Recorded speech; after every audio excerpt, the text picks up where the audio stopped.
Hello everyone, it's Slatter and welcome to the NBA post-game edition of GTA's ISO Mode. If you haven't already, make sure you like, comment, subscribe. GTA Sports on YouTube. Check out GTA Sports Network on all social media platforms.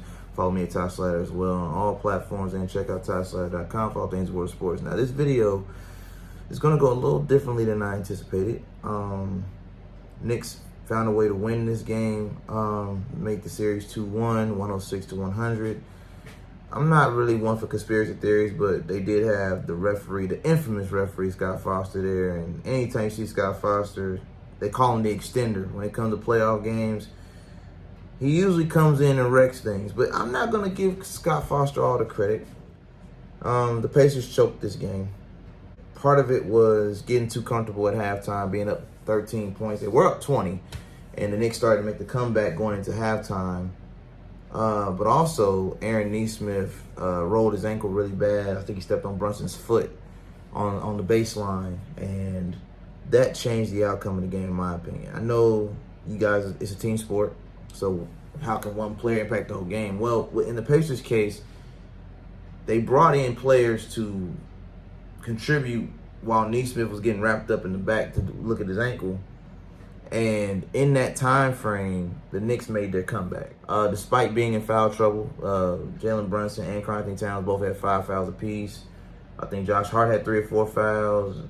Most of their star players were in foul trouble. Josh Hart, I think, had 3 or 4 fouls. The Pacers, for whatever reason, couldn't capitalize on it. I think the energy of the team got zapped when Nesmith went down with the ankle injury. And then they just couldn't make shots. Siakam didn't show up till late in the game. Haliburton had a mediocre game. He got his 20 points, but I think it was 7 of 15. I saw 15 shots, so it wasn't the greatest of games. It was just under 50% from the field. Pascal gave you 17 again late in the game. He really didn't show up to the end. It was kind of too little too late. Myles gave you 19, 4, and 3, but was getting dominated by Karl-Anthony Towns. And pretty much anybody that wanted to get in the paint, Mitchell Robinson, yeah. Nembhard had a quiet game, 9, 4, and 3 in 38 minutes. T.J. McConnell, 12, 3, and 3, was good off the bench in 15 minutes, but he had a couple of bonehead moves that, as a veteran, you don't expect from him. But let's talk about the team that actually won. Let's talk about the Knicks. OG Anunoby, stellar defense, especially on Nesmith when he came back with the ankle wrapped up. I think he swatted the ball, and somebody said into the 5th row. 16, 2, and 2 from a defensive player is always good. Mikal Bridges, 15-2, was serviceable. Karl-Anthony Towns, 24 and 15. Keep in mind, he scored the majority of his 24 points in the 4th quarter. The man had single digits in points up until the 4th quarter. And Jalen Brunson, 23, 2 and 1, with, again, 5 fouls, still managed to get 23 points. Josh Hart, 8, 10, and 4. When you have more rebounds than points and you're Josh Hart's height, I mean, Josh Hart is like, what, 6'4", 6'5" at best. He got some really key rebounds at the end of the game. 4th quarter, he was extremely impactful. Clutch free throws at the end. Miles McBride came off the bench with 9 points in 15 minutes, and most of his points were from the 3-point line.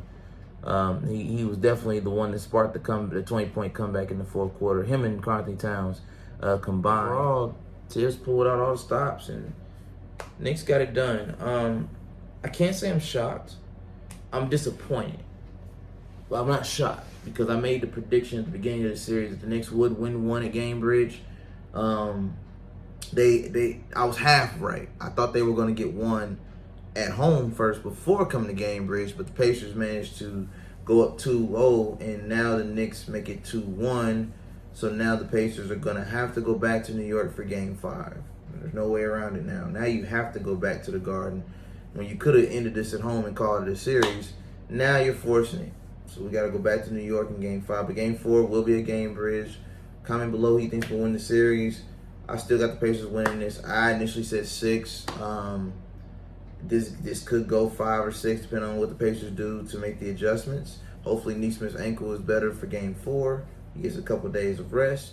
Like, comment, subscribe, GTA Sports Network. Follow me at Slatter. Check out tyslatter.com for all things in the world of sports. And on behalf of GTA Sports, it's Slatter signing off. Until next time.